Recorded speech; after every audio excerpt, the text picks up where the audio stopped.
Iran ने एक बार फिर दक्षिणी इजरायली इलाके को निशाना बनाया। आईआरजीसी ने इजरायल की तरफ से एक साथ देखिए कई मिसाइलों से यहां पर अटैक किया है और उसमें इजरायल का जो दक्षिणी हिस्सा है उसको नुकसान भी यहां पर पहुंचा। और दक्षिण से आपको बता दें लगातार हूती भी उस पर हमला करते हुए दिख रहे हैं और ईरान का ये अटैक देखिए किस तरीके से हुआ। कई सारी मिसाइलें यहां पर दागी गई हैं। क्लस्टर बमों का इस्तेमाल भी करता हुआ यहां पर ईरान इससे पहले कई दफा देख चुका है।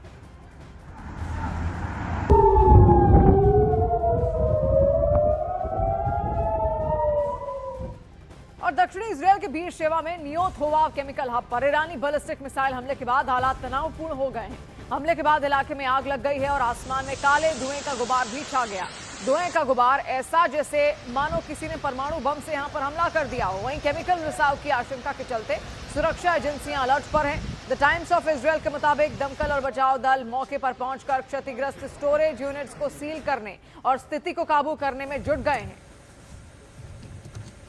तो तस्वीर आप यहां पर देखिए किस तरीके से केमिकल हब पर अटैक किया गया है ईरान की ओर से। और ईरान यही चाहता भी इस वक्त है। न्यूक्लियर पावर प्लांट्स अगर मौजूद हैं, बिजली घर अगर मौजूद हैं या फिर इस तरीके से केमिकल हब अगर मौजूद हैं तो वहां पर वो टारगेट कर रहा है ताकि बड़ा नुकसान इजरायल को पहुंच सके और इजरायल किसी भी तरीके से आगे कोई कार्रवाई करने में सक्षम ना हो।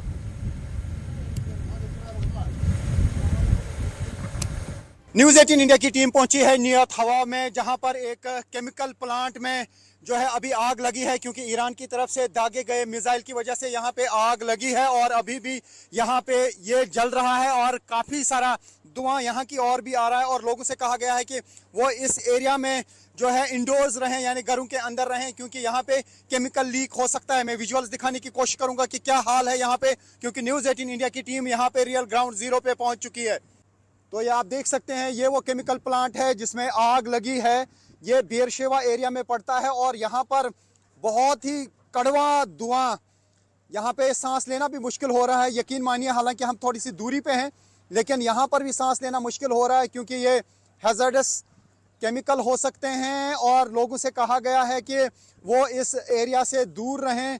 लेकिन यहाँ पे आप देख सकते हैं धुआं अभी भी यहाँ पे उठ रहा है और बताया जा रहा है कि यहाँ पे मिसाइल का एक हिस्सा गिरा था और उसके बाद इस केमिकल प्लांट में आग लगी थी। लगातार ईरान की तरफ से बैलिस्टिक मिसाइल से निशाना लगाया जा रहा है अलग अलग जगहों पे। जिस तरीके से ईरान में लगातार हमले किए जा रहे हैं और अब ईरान की तरफ से भी लगातार इम्पोर्टेंट लोकेशंस को निशाना बनाया जा रहा है। ये जो एरिया है ये नेगेव जो डेजर्ट्स हैं, जहाँ पे बताया जा रहा है कि इसराइल के न्यूक्लियर प्लांट्स हैं, उन्हीं एरियाज में से एक एरिया ये भी है। हालांकि ये वहाँ से काफ़ी दूर है लेकिन ये बेरशेवा में एरिया पड़ता है और अभी भी यहाँ पे ये देख सकते हैं आप, ये केमिकल प्लांट जो है ये अभी भी यहाँ पर जल रहा है। तो न्यूज़ 18 इंडिया की टीम यहाँ पे पहुँची है। मैं यहाँ पे दिखाने की कोशिश करूँगा।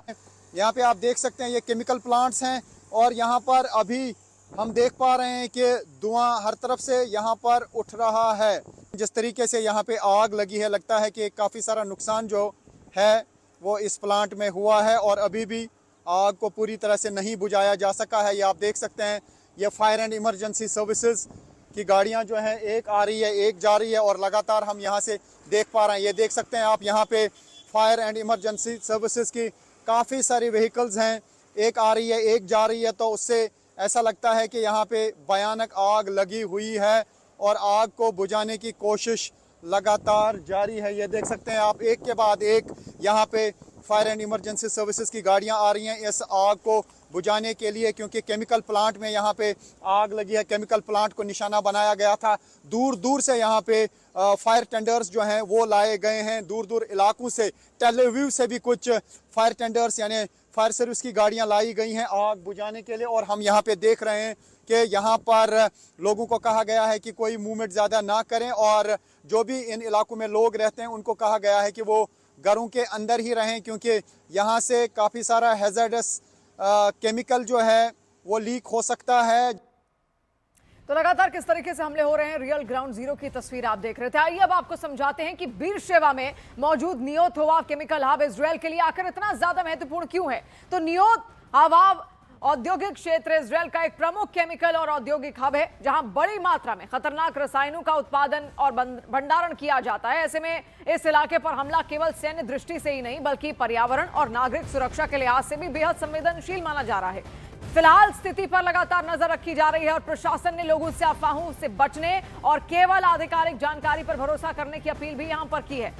और देखिए, ईरान ने स्ट्रेट ऑफ हॉर्मुज के पास अमेरिकी ड्रोन को टारगेट करने का दावा किया। ईरान की तरफ से जारी वीडियो में अमेरिकी MQ-9 ड्रोन को निशाना बनाते हुए दिखाया गया है। आप देखिए, ये इमेज यहां पर जारी की गई है ईरान की ओर से और ईरान ये कह रहा है कि हमने अमेरिका के MQ-9 को ध्वस्त कर दिया है। और देखिए कैसे उस पर अटैक हुआ, एक बड़ा ब्लास्ट यहां पर होता है। इससे पहले MQ-9 उनको कोई नुकसान पहुंचा पाता, ईरान ने इस MQ-9 लड़ाकू विमान को ही यहां पर खत्म कर दिया। आप देखिए किस तरीके से लगातार ईरान कई सारे वीडियोस इस दौरान उसने जारी यहां पर किए हैं और अब भी ये तस्वीरें उसकी ओर से जारी की जा रही हैं अपने शक्ति प्रदर्शन करते हुए।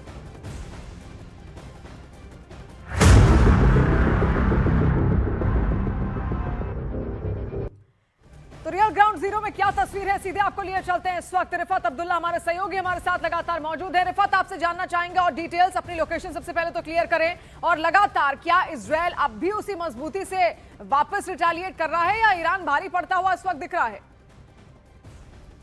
देखिए, बिल्कुल ईरान की तरफ से अटैक्स का सिलसिला जारी है। अभी साउथ इसराइल से खबरें आ रही हैं कि फिर से मिसाइल अटैक लॉन्च किया गया। रात के दौरान भी मिसाइल अटैक लॉन्च किए गए और जिस तरीके से आपने बताया कि जो केमिकल प्लांट है यहाँ पे उसको निशाना बनाया गया और कुछ दिन पहले यहाँ की जो ऑयल रिफाइनरी है उसको निशाना बनाया गया था, एयरपोर्ट को निशाना बनाया गया, रेलवे स्टेशन को निशाना बनाया गया। तो जगह जगह पे ईरान की तरफ से जो है मिसाइल अटैक किए जा रहे हैं और खासतौर से हम कुछ दिनों से देख रहे हैं जो डिमोना का एरिया है या जो नेगेव डेजर्ट्स हैं वहां की तरफ जो है ज्यादा मिसाइल फेंके जा रहे हैं। खासतौर से जो ये एरिया है देर सेवा का, क्योंकि ये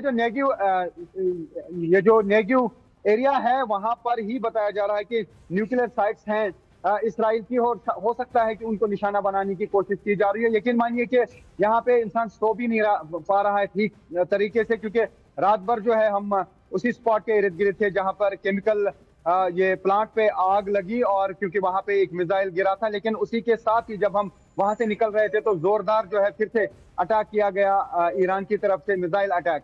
लेकिन लेबनान में हम देख पा रहे हैं कि लेबनान में काफी जानी नुकसान हुआ है और लेबनान में भी अभी इस्राएली फोर्सेस जो हैं वो अंडर ग्राउंड ऑपरेशंस कर रहे हैं। आपको मालूम है कि 3 जर्नलिस्ट वहां पे मारे गए। हालांकि IDF ने एक को लेबल लगाने की कोशिश की कि वो हिजबुल्लाह के साथ जुड़ा हुआ है, लेकिन उसको पूरी दुनिया ने कंडम किया और उसे एक वॉर क्राइम समझा जा रहा है। और उसके अलावा भी हमने देखा कि लगातार यहाँ पर जो है वो अटैक किए जा रहे हैं, खासतौर से लेबनान में जर्नलिस्ट पर, या गाजा में भी काफी सारे जर्नलिस्ट अभी तक मारे जा चुके हैं। और आपको पता है कि CNN की एक टीम को भी काफी देर तक डिटेन करके रखा गया है, लेकिन अब बताया जा रहा है कि उन ट्रूप्स को वहां से हटाया गया। इस्राएली फोर्सेस ने, जो इस्राएली फोर्सेस के चीफ हैं, उन्होंने कहा कि उन जो इस्राएली सोल्जर्स हैं उनके खिलाफ कार्रवाई की गई और उस बटालियन को ही वहां से रिमूव किया गया, क्योंकि ये जो वेस्ट बैंक है वहां पर लोगों को काफी सताने के वीडियो सामने आ रहे हैं। जो वहां पे सेटलर्स हैं, इस्राएली सेटलर्स, वो कहीं ना कहीं हमले कर रहे हैं। जो वहां पे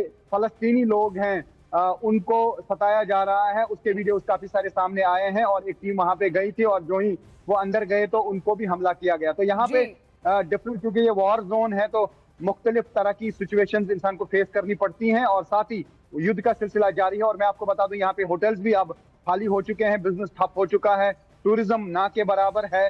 और कल काफी सारे लोगों से हमने बात की तो उन्होंने कहा कि 1 महीने से उन्होंने कोई काम किया नहीं। गवर्नमेंट ऑफिसेज यहाँ पे बंद हैं, खासतौर से स्कूल्स यहाँ पे बंद है। तो कुल मिला के कहा जा सकता है कि इसराइल में भी नॉर्मल लाइफ जो है वो बिल्कुल यहाँ पर ठप होके रह गई है। सब कुछ वहां पर